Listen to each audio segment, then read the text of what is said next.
Radio J. Les rendez-vous de la Viso. Lise Gutmann. Radio J. Et aujourd'hui, j'ai le plaisir d'accueillir Coralie Abram-Palti, responsable Viso à Vive de Neuilly. Coralie, bonjour. Bonjour Lise. Alors, qui est notre invitée aujourd'hui ? Notre invitée est Talia Cohen-Boulakia. Bonjour. On en est vraiment ravis. Talia Cohen-Boulakia, vous êtes entrepreneur, vous êtes coach, vous êtes aussi créatrice d'un oracle dont on va parler tout à l'heure. On peut même dire que vous êtes une serial entrepreneuse. Et se plonger dans votre parcours, c'est voyager. Et ce voyage fait vraiment beaucoup de bien. Et il est très inspirant. On voyage dans le commercial, la vente, puis l'acting, le théâtre et la création d'une agence, du conseil, et également la création d'un jeu. Donc moi, je vous propose tout de suite de plonger dans les coulisses de cette vie trépidante. Très riche et très colorée. Et puis, vous portez bien ce parcours parce que vous êtes pleine de vie, très souriante. Oui. Vous dégagez beaucoup d'énergie positive. On en a besoin aujourd'hui. Donc, merci Talia d'être parmi nous. Alors, comment vous pouvez vous décrire en quelques mots ? Alors ça, c'est toujours très compliqué de trouver les bons mots. Je pense que je suis une femme profondément curieuse et indépendante. J'ai appelé ma mère juste avant en me disant « Mais qu'est-ce que je vais raconter sur moi ?» Et elle me disait « Tu dis d'où tu viens et ce que tu fais et qui nous sommes. » J'étais là, d'accord, maman. Extraordinaire. Donc, je suis d'accord avec votre maman. Je suis Montmartroise, très précisément. Mi-ashkénaze, mi-séfarade, avec un grand-père catholique quand même, je pense bien à lui. Et je crois que ce que j'aime le plus, c'est faire le lien entre les choses et les gens. Et notamment les différents univers, et c'est pour ça que j'ai fait, je pense, autant de choses différentes. Et il y avait une psy qui m'avait dit un truc très pertinent une fois, qui m'a dit « Mais en fait, ce que vous aimez, c'est le pouvoir sur les choses et l'impact sur les gens. » Donc je pense que ça me détermine très bien. Magnifique. C'est magnifique. Alors, votre parcours professionnel, on a de multiples vies parallèles.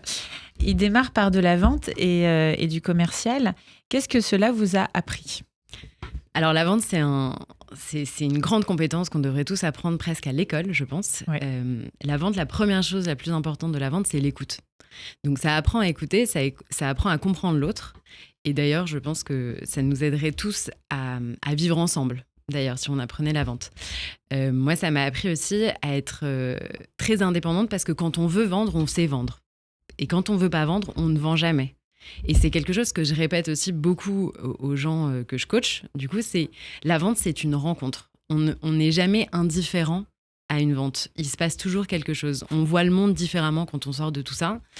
Et alors, je l'ai peut-être beaucoup intellectualisé avec le temps, mais c'est vrai que quand j'ai appris à vendre, et notamment, moi, j'ai appris la vente one-shot, ce qu'on appelle le one-shot, c'est-à-dire on a un rendez-vous avec quelqu'un, on ressort avec un chèque, qui est quelque chose quand même qu'on voit qu'au cinéma. Oui.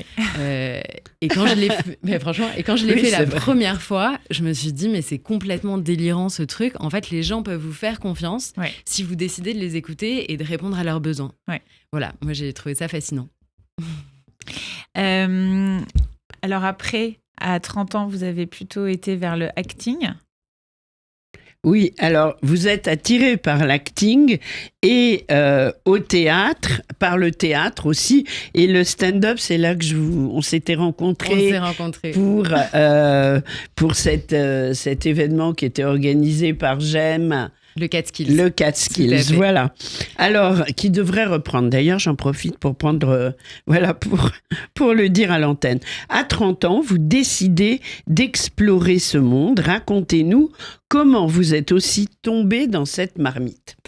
En fait, c'était un rêve d'enfant. Donc moi, j'ai fait du théâtre de mes 7 à mes 17 ans. À la fin du lycée, je dis à ma mère, je veux être actrice. Ce n'était pas dans les plans.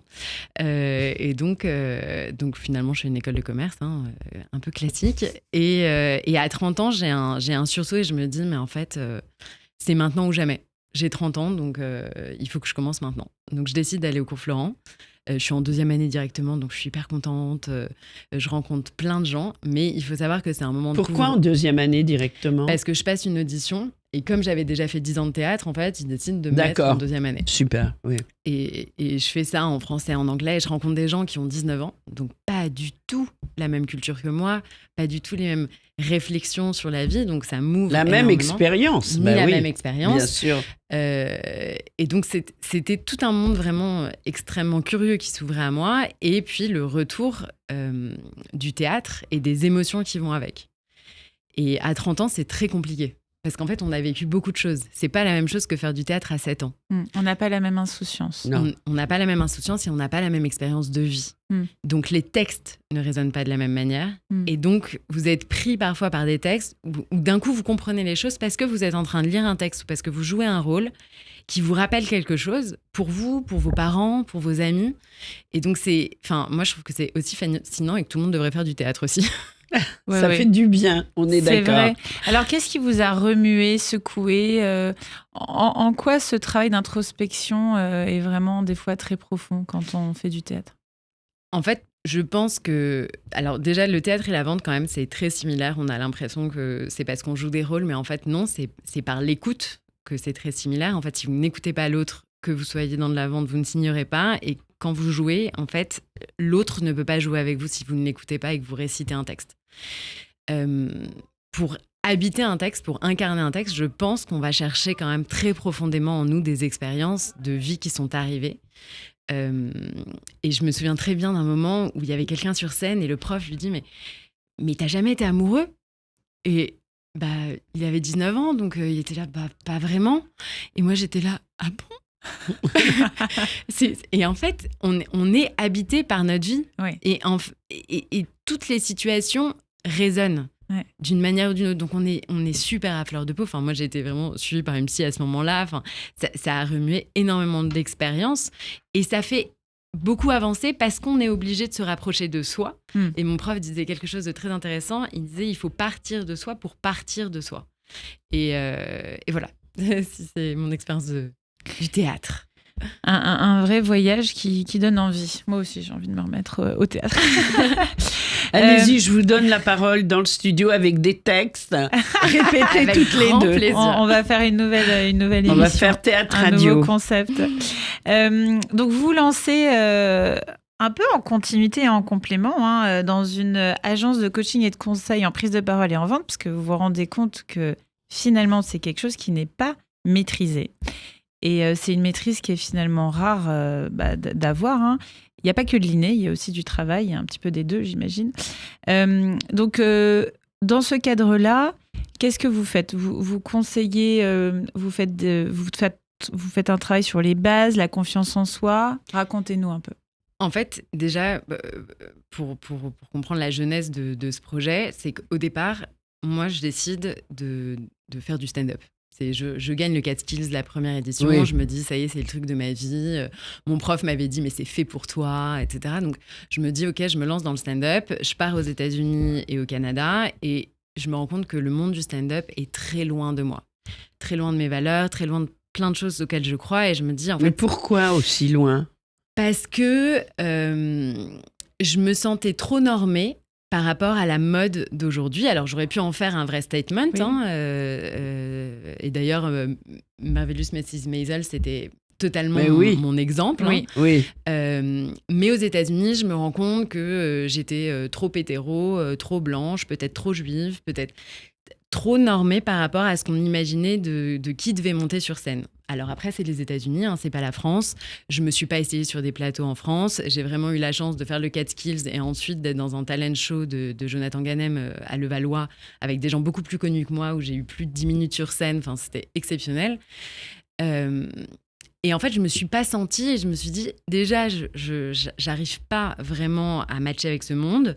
Et en plus, je n'ai pas vécu tout ce que je voulais vivre pour faire 1 heure de spectacle. Et moi, j'avais pas envie de faire des 5 minutes un peu partout. J'avais vraiment envie d'avoir mon spectacle, un seul en scène. Ouais. Donc, je reviens des États-Unis et je me dis, OK, mais j'ai envie d'aider les gens dans le milieu du cinéma et du théâtre parce que c'est des gens exceptionnels et que je pense qu'ils ne sont pas du tout reconnus à leur juste valeur et notamment quand ils sont jeunes et qui devraient être pris dans des entreprises parce qu'ils ont une créativité hors norme.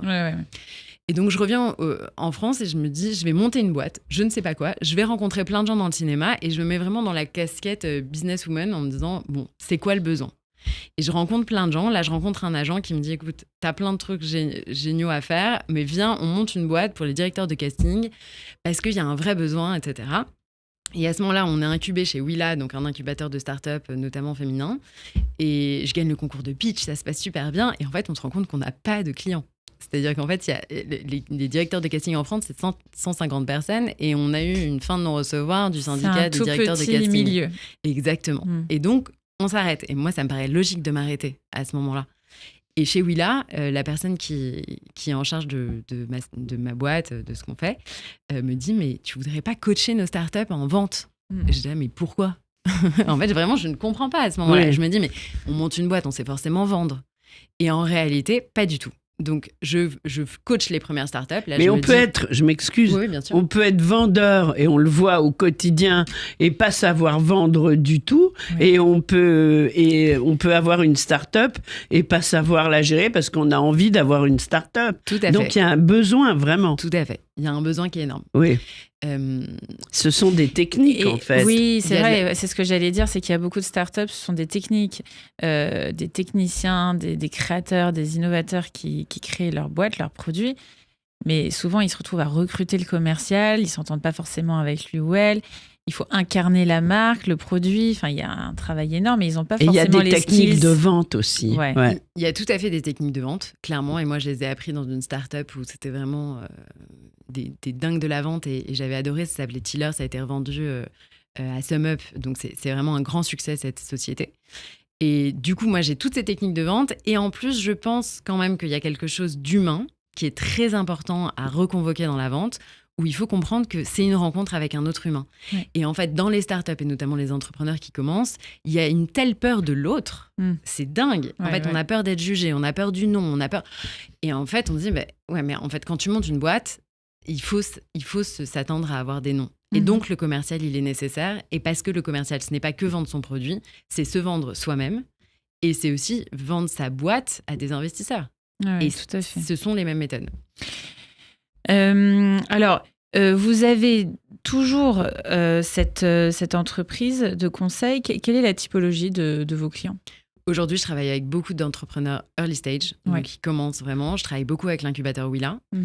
Et après, j'ai eu d'autres types de clients qui sont venus me voir, qui ont la soixantaine, qui veulent un œil neuf sur avec la manière de... Avec le bouche à oreille. Tout à fait. Ouais. Moi, c'est vraiment beaucoup de bouche à oreille. Et aujourd'hui, j'aimerais bien travailler avec des gens soit qui ont des ambitions encore plus avancées, soit même revenir dans une start-up pour travailler sur du commercial, sur les besoins en fait, des start-up qui sont déjà plus avancées. Alors, en parallèle, comme vous vous arrêtez jamais et que vous êtes créatrice dans l'âme, vous créez un jeu exceptionnel que j'ai eu la chance de Alors, je vais tester. le montrer à l'antenne, voilà. Qui Donc, ce s'appelle- jeu, c'est l'oracle des entrepreneurs, mais -E-S, femmes comme hommes. Alors, est-ce que vous pouvez nous pitcher Je le peux concept pitcher. de ce jeu qui est merveilleux ?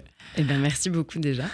L'Oracle des entrepreneurs, en fait, ça a été créé notamment parce que j'ai voulu créer quelque chose qui soit utile pour les entrepreneurs, qui soit relié à de l'intuition, parce que je pense qu'on se déconnecte complètement de son intuition alors que c'est important. Et le beau, parce que ça a été illustré par une artiste qui s'appelle Virginie Rasmont et qui est une artiste plasticienne. L'histoire de cet oracle, c'est que j'ai coaché près de 200 entrepreneurs maintenant. À l'époque où je l'écris, j'en avais déjà coaché une centaine. Et je me dis, mais c'est dingue, les gens viennent me voir pour des stratégies commerciales. Et le sujet n'est pas toujours ça, en fait. Parfois, je sortais de coaching et que je leur disais, non, mais en fait, il faut juste que tu prennes des vacances. Ça va bien se passer. Juste arrête-toi et tu verras, ça va repartir. Toutes les cartes qui sont là, il y a 44 cartes, elles sont vraiment faites pour illustrer les problématiques des entrepreneurs. Mais on est tous entrepreneurs. Pour moi, on est tous entrepreneurs, notamment de nos vies. Et pour l'oracle des entrepreneurs R.E.S, j'ai vraiment beaucoup hésité, mais je trouve qu'il y a vraiment quelque chose de très complexe dans la langue aujourd'hui, quand on veut parler aux hommes et aux femmes.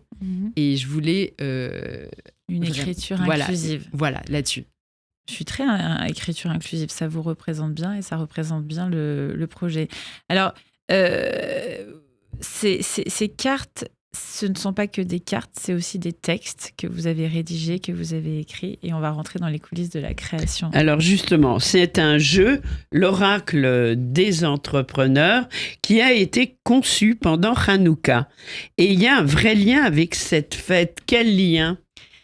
Alors effectivement, ça faisait un certain temps que j'avais l'idée d'écrire un oracle pour entrepreneurs parce que je créais ma boîte et parfois j'avais besoin de tirer des cartes et je me disais mais ils sont complètement perchés les oracles, là je comprends rien. J'aimerais bien quelque chose de très concret. J'avais écrit une dizaine de cartes très rapidement mais avec 3 mots juste pour créer le mouvement parce que je pense que le mouvement est très important quand on est bloqué. On a l'habitude d'aller chez le médecin quand c'est physique et quand c'est psychologique, on est là qu'est-ce qu'on fait ? Et en réalité même le mouvement physique est important.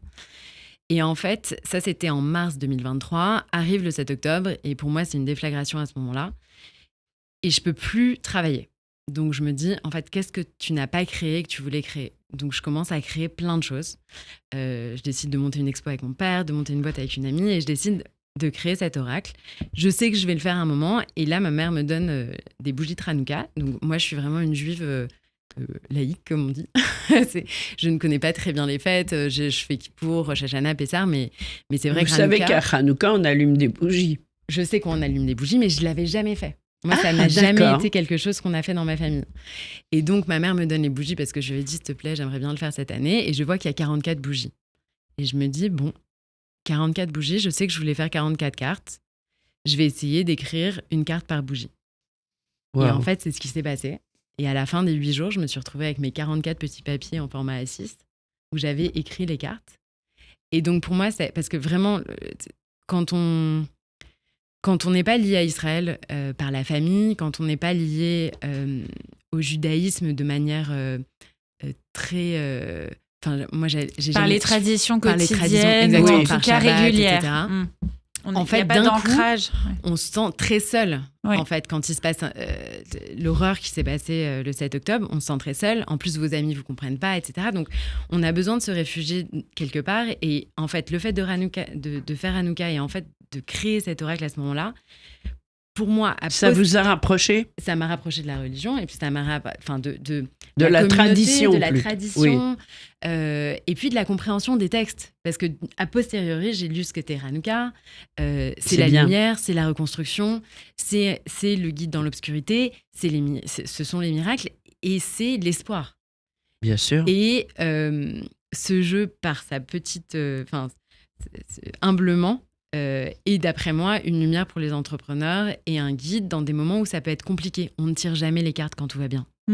Alors, si je tire une carte, il se passe quoi là ? Il faut. Vous allez voir. Alors, on a le jeu sur la table de la radio. Allez, je tire une carte. C'est la carte numéro 40, la confiance. Ah c'est génial. Alors, c'est quoi ? La carte de la confiance. Alors, ce qui est intéressant dans les cartes, c'est toujours comprendre ce que ça nous permet d'explorer en nous. Oui. Moi, je suis pas devin, je suis pas médium, etc. Donc, l'intérêt, c'est de savoir ce que ça a provoqué chez vous. Et moi, je vous dis, la confiance, en fait, c'est vraiment de rester confiante pour la suite. Après, il y a des explications dans un petit livret qui a à côté. Bien sûr. La confiance... moi, j'ai confiance en vous, dans vos réalisations. J'ai confiance en Coralie, dans le thème de nos émissions, qui sont les thèmes qui sont formidables. Donc oui, la confiance. Et ben voilà, tout simplement. Ça peut être ça, tout simplement. Ça peut être ça, tout simplement. Et vous pouvez décider de repiocher des cartes avec des questions, avec les humeurs du jour, ou même pour vos copains. Alors, ce qui est très chouette, c'est que ça peut se vivre aussi en groupe. Tout à fait. Et d'ailleurs, c'est encore plus chouette en groupe. Et même, je trouve plus de 2 personnes. Enfin, je pense que tous les formats sont possibles. Hein. Mais du coup, j'ai vu Talia Cohen-Boulaka animer toute une soirée de networking, donc de réseautage, avec plusieurs jeux. Donc, une table, un jeu, à peu près 5 à 10 personnes par table. Des personnes qui ne se connaissaient pas. Et on démarre comme ça et on se rend compte que tout le monde rentre dans la vie des uns et des autres, on dévoile ce qu'on a envie de dévoiler et chacun donne un peu son avis ou en tout cas aide la personne à rentrer dans cette introspection. Alors ce jeu, on se le procure comment ? On se le procure sur mon site internet, l'oracledesentrepreneurs.com. Et après, sinon, c'est dans des concept stores à Paris, Rouen et Saint-Tropez, donc les concept stores Smile et Léopoldine Château dans le 18e. Et vous avez envie de, très rapidement, parce que le temps court, mais vous avez envie de le développer à l'international, il me semble. Tout à fait. Je cherche un éditeur pour le développer aux États-Unis. Donc on peut lancer un appel. Voilà, lançons un appel. Voilà, on profite de l'antenne avec plaisir. Alors, on va terminer cette émission avec l'actualité de la Viso. Et Dieu sait qu'en ces temps troublés, elle est importante. Elle est très importante. Donc, Israël est sous les bombes. Tout comme au lendemain du 7 octobre, des crèches d'urgence ont été ouvertes et sont à disposition du personnel de santé. 24 heures sur 24, 7 jours sur 7. Il y en a 4 qui ont été ouvertes, mais ça peut tout à fait augmenter dans les jours qui viennent. Nous avons une crèche qui a été partiellement détruite de l'Institut Weizmann par un missile iranien. Et du coup... Oui, l'Institut a été très touché. Voilà. Et donc, du coup, un appel d'urgence, une collecte a été lancée que vous allez pouvoir retrouver sur le site de Viso France afin de pouvoir... dans un délai très rapide, reconstruire cette crèche et aussi de nouveau l'équiper. Tous les vendredis, on continue bien sûr les Mères de l'Espoir. À 12h15, au Trocadéro, on arrive à midi. Exactement. Alors en Israël, il y a, comme toujours, beaucoup de solidarité. Oui. Au sein de la Viso, il y a aussi des structures qui accueillent les jeunes qui n'ont pas de famille sur place, qui sont étudiants ou qui sont déjà pris en charge dans des internats, des choses comme ça. Donc, en fait, il y a beaucoup de prises en charge qui existent avec des professionnels qui sont formés et qui sont très, très bien formés. Alors, écoutez, merci beaucoup à toutes les deux. Merci Talia Cohen-Boulakia pour tout ce que vous faites, ce que vous nous apportez et évidemment l'oracle des entrepreneurs. Merci Coralie Abraham-Palti. On se retrouve très vite dans le studio de Radio J. Au revoir, bonne journée. Bonne journée.